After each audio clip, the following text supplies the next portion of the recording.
Ago, mema wakwa abade batiti obi ka dwumadi so. Miding de Jimmy Hanks. Ya sanga hia bie wa ye bekan ye nhoma no. Eye Gyegyiregye. Nanso ansa na ye be fiase no. Me de aseda kese ma Bureau of Ghana Languages. Sa wonga ma me ho kwan American won home. Efe me da cdfi.net ase. Sa wonga boa me a me di dwumadi rebrɛ. cdfi.net ya ba efu bia bi a wodi gwa wo ho. Enti sa wo yogwadini a na wo pesa wo ton wo niema. Fa wo niema ni mfoni ni kogu cdfi.net na wonga wo beto no. Wo mehwe no wo meto nkofo to niema wo ho wano. Enti fa kogu wo. Wo so pesa wo to ade a ko cdfi.net na ko pensen niema na ye wo ho ni mu na to de a wo pe bia niema ni nyina ya fofofo. Enti ko ho dwudwo hu wo fi na ko cdfi.net na to ade wo ho. Rosemary Hinaku michiao wona wo kire wadwen fa ti akron de na ye kan ne ho. Efe owura Samuel Fosuba, Ishmael Opare, Cynthia Opare Hinaku. Mo so mo kire mo adwen wo Facebook. Enti michia mo na emoma ya mo fa adwen kire ne mra YouTube. Yo, yemfi ase wo Gyegyiregye etidu. Onio! Udo mu ache. Osaman abefie. Da ani makunso yi ni ti wadwene ase no. Sanchi ahuri yi na wodi hia no. One ni yiri tu kwan beye mfie aduasani. Wontwa won ani mehwe adwene ase da. Mrente wafo ne imperiwafo a ewo adwene ase de. Wobu ni makune ne yiri ahoho. Mmesiwa a ewo adwene ase nkuto na wonim won. Asem na ede oberima sorry. Sara nso na se wuhu se okisi na mawia na eche se ofie enyoyi. Na nka ni mako a orekodwene ase de na ye bosrem ka asem. Nanso abasa apinta nga esi one ne yiri ntem a ama ne yiri atu ayira won kran nti na wonam. Odu fie no eja fori mame esi edua na ebusuan kai no nyina tena ase. Wo ma no bresu wie no eja fori de tu nanim se yen ha de boko na okwan so ni makonso de tu won anim se enye boni bi nti na menam na sebi enya adoa mereko no den na ede akobo bai eye me se mi do mu ache enye se mi refi mo na emom obra no na mu aye denga mame meri ntu ama enware biara ntawo kakra bi si me ne meri ntem won kran me yiri ate watua a mi hu na echi kwan biara eno hu nti na mabohwi se merebehwe se wa aba ha na oma ha dia ochina mesanga ko na makoma apolisifo aso ate na anu si no eja forin so ball no ofie amane odi nipa dodo a wafifi mu nyina ball no ofie nsem nyina a wanya obako po wo mu nia odi twa ato ne se ensunu wa abakro yi mu beye na nanni ono nso amane a odi nam ne se orintumi ngware bio wa beka na eja ahye se o metitew aware ni mu jama ochina na waye won adwene se wo beba ni awo ho a onyame a ompa asemone nso de abefa hayi ni makosori no okochia na adamfo kwasi achim na ono nso di amane di no achi no won ba no nyina si mu konso wa fi kochia ofie hofo nso wodu ho no na nso no wa reto ni ntama so aboboa no achiremchi ano no oje so kama ni makochi ano no de budi ni makohwe no san ansa na orepa ne ho akọ ofinu mu wochechewe no wo ma won akunwa tena aso ni won di amane bre a wori di amane no nso no ankotie bi na ade to no ara na oguso na orehu nyom anibre so na mi se na ose ye na mi se eja ose ye okraman a wafa dompe ofife wa aka ne nsa oto chine a nani di achi eya amenkai ekyerɛkyerɛ amenkai edufida weyi sempoa efigina brode misi hosi ho a mebu ahwe na obia wofo madang bonin eno madang boni yo say ye obrehunu aniwu na maaye onya akwa wase brode ma haban na enye na wuwo mifufu a misotwan oseye yo oseye ye obrehu aniwu jonto no ano ye den ma nsunu wa neja tiete no se onwu ya na ano nsunu wa amfa anya hwe na Akan no brɛu se muridi mu amane a munhwɛ so ni osan ma dwom foforo so se akwagya nana obi mpa obi pɛ abena obi mpɛ obi nyame ayo aye obi nyame ayo akwagya nana ma yesubiri so kwaje bi anomaremfo o se orenwini brebu kwan ho na aboa abefa ne ba are owudu nana wawo mo bi afa aye wawo mo bi afa o aye nia amane bonu kosi ara ne se enwumre wo befre begwafo atena asem no so esiesi edu enwumre a wode asem no kohihye so no wo bu ni makofo ade titiri a wogina aso bu no fo ne obro a obro no yire no won a wo hia ho no kan ni mako ani miye enye fese oberima sisirifa a otese wutumi yi wonsa bobbo wo yire asum ma moja finanum ne ne hunimu waye bone wori ware ni mpo a fa no bre na abusuafo na asotori gwagwagwa yide na efihi ensunu wanso wotew kakra ma no ansa na wori tu won benu nyinaafo bria obiara ni da so se wasiesi asem no awie no ensunu wasori gina kan se wori tumi nware bio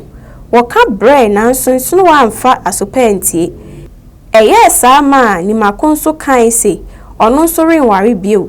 asem na asai no okasa no ano yeden na mpanyifo no de to won benu anim se wori ntumi ngu aware no wadwene ase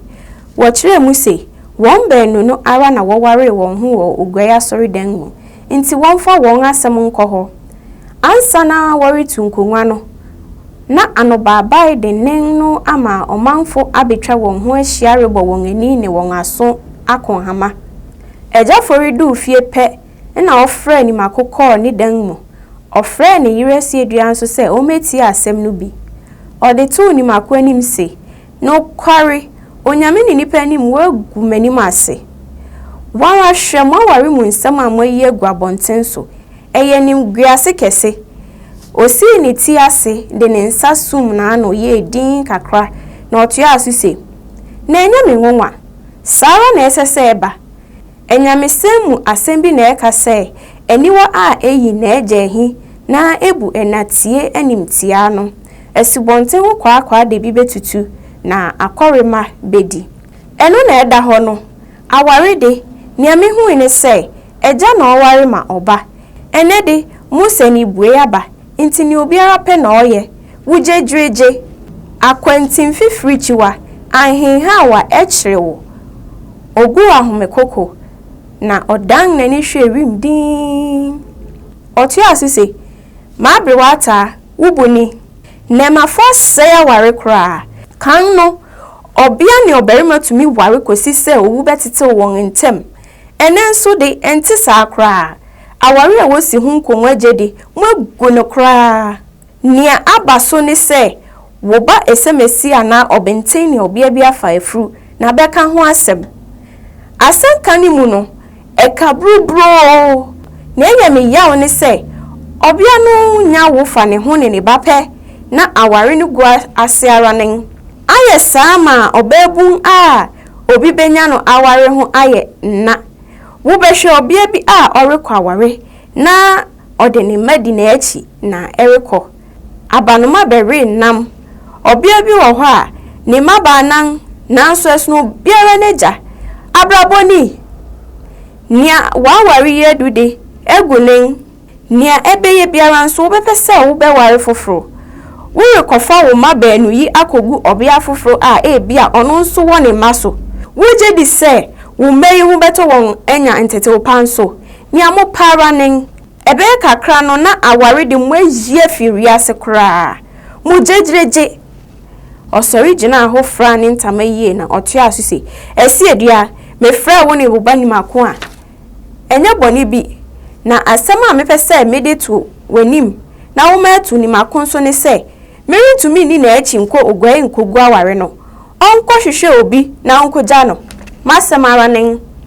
ni mako ne maami asiedu anka asem biara wo sorry ni mako fi hope na okobo na adamfo kwasi akire amane na osere no se onko ja no ogwai Adeche no na afenu ni nyina wo gwai wokoto osofu bi a wofre no esirifi sachi wo ho osofu yiti won anantese no eye no ahometi opi ofrefre asafu mpanyinfo ma wobetena asem no so ntempara ansa na worifi ase abo won kro no osofu ma won nyina sori gina ho no bo mpai bo no achi ni makoka ne nsem nyina owie no nsunu aso ka ne de won a wo hia asem no ho no tu won fupi na osofu no nso de so se mfi ase no oberima ne obia na onyankopon bo won eyi nti na onipa beja oneja ne na ho na ode ne ho akobo ne ire ho na won benu akoye ohunam kro enti ni onyankopon de abom no ma onipa biara ntete umu osofu gusuri kasa no na nsno wa tware mu se osofu aware no de eri yeye na ni awore ye no ye ntem ehwara na ni makonso de Jesu se osofu gwaware no maye na obia se opewumpo a na edan den na ebefi na anu se ompewo osofu so de so se seni a chewo no kenti mirintumi hu aware no nsunu wa sori de abufu kasa de ne enti asafo mpanyifo no sori de wonko ofibu mu na wokogu aware no wogu aware no pena nsunu wa koto ntama fita de bo ni ti ne nsa ofi ho no oni na hokafo nyina asim ko odwene ase ni makodi wogu aware no wie pe na oni na hokafo no kotena nsa no me wo rinsa da no yie enti woda ogwe ho adechi ya wodu odwene ase no na nsunu wa akọ nkran dedaw ni makodi na nsa wodwene ase ansa na ono sore konkran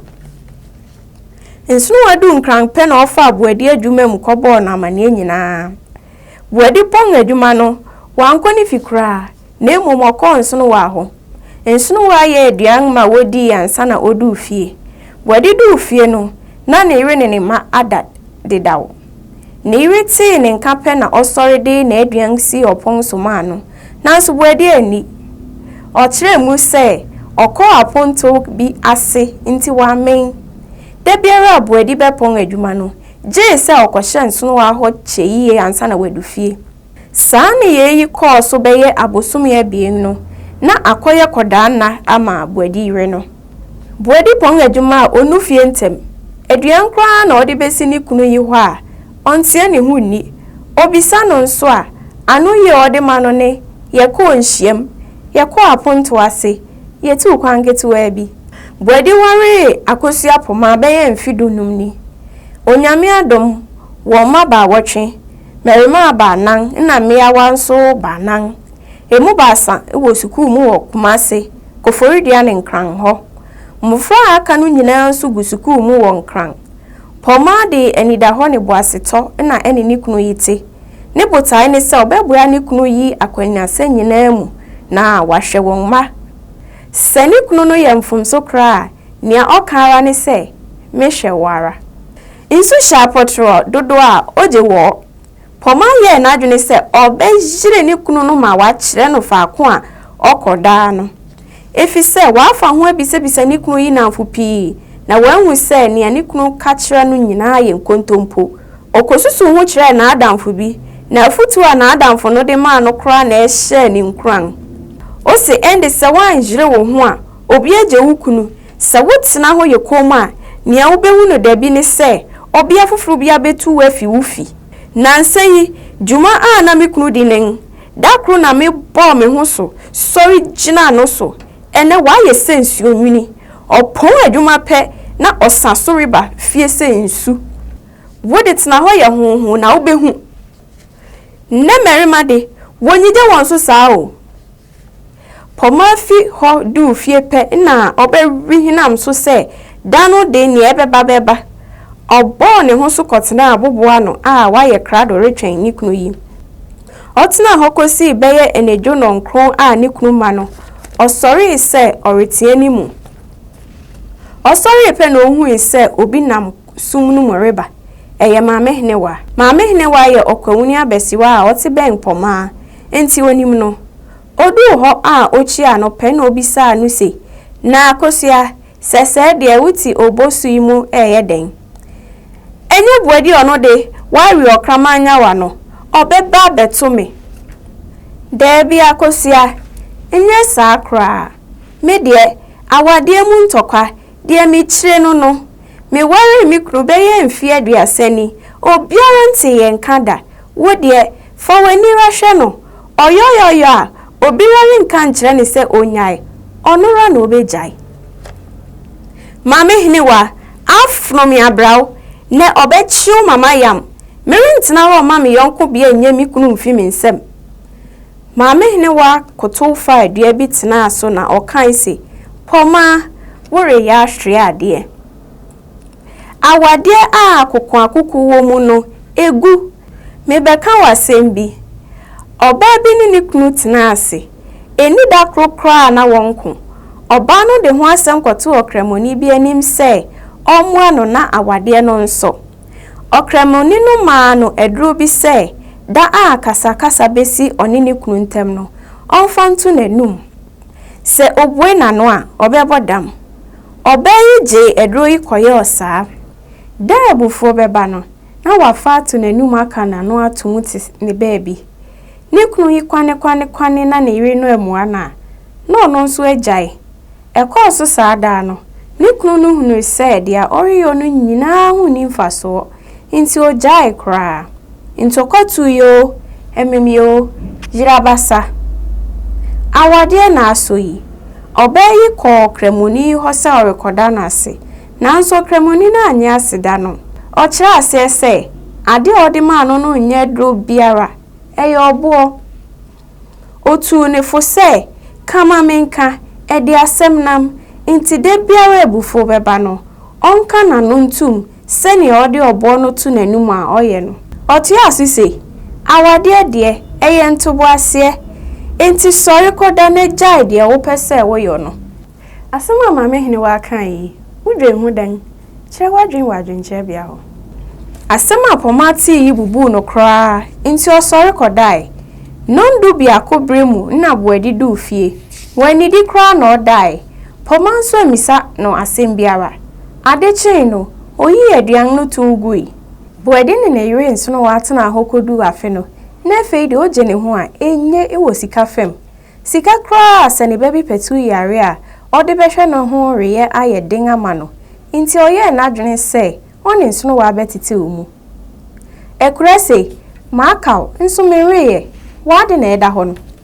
da a osua asase bi no wankonso no wafi na nsa no onsi ho da a okọ ho no nso wani gina na odan ne ho okrai se oreko no haw nso no wa nti oto na ano kai se wabeto yonko achene dampan mu ena wo ne wo yire ne wo makodi abrore asem ya anya Boadi de na ono nso buai se wontimi nto me yire ne me manwu den na woro ye me sam wayi man so no wa sorry na ono nso kai se ene de sa na obeka Boadi me da wase papa me kan kire wo se to wo yire ne wo maguye na wiase de sa na ete Boadi hu se kasa no anoriye den no twu fa so koi na watwe no nsi nsu no wafi nsu no watumi ko Boadi adwuma mu kofre no nanso mu ano na bi achi a okọ ho no nsu no wante wonani ma nkire no kra obisa Boadi se na efe de hina na otwa wo gwan Boadi gina ahohwe no din na asema efi na ano ne se nsu no wa efi ne yeto nkwanta ya pai wo bua kra wo mameja ya ware na efe na worike yi a kire me anka ebe bin para ebe bin akọ ben so merintumi nya mere ne me ma mefa wo enti hwehwe ba bi fa obusumi yi so pe meba beje mi safe no de akoma ofiera merintia odan no kabio na anu si pe na odan ne ho koi obusumi so ipe na osan de kobo nso no waso se onko pet na bre eye nso no ware ho ma osu ipi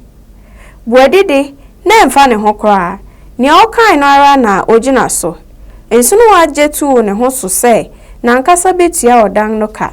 Boadi frɛ ofiera no de tu nani mansa na oreko wansi ho bio ni makonso efida wogu aware no odan yesa doi kra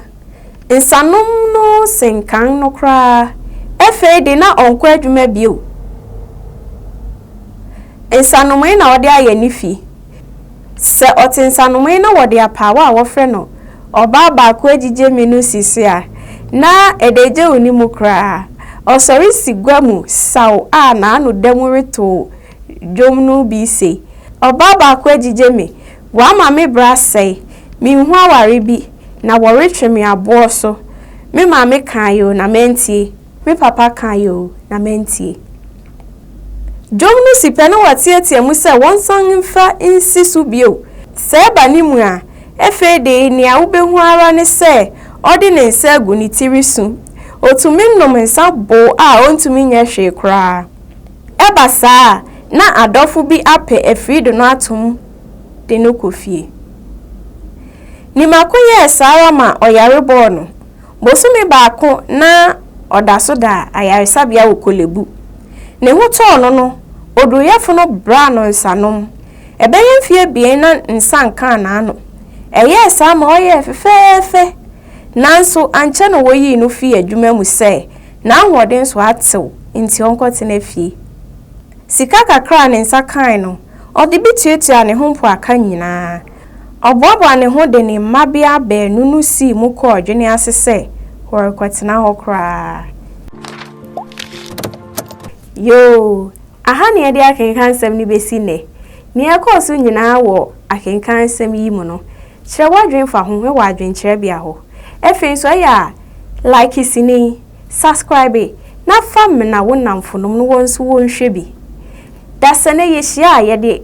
tie to sudu baako na ebeto ya so. Eno so ne tie a etwato. Ntie ya hia ye ne enkenkan. Makramo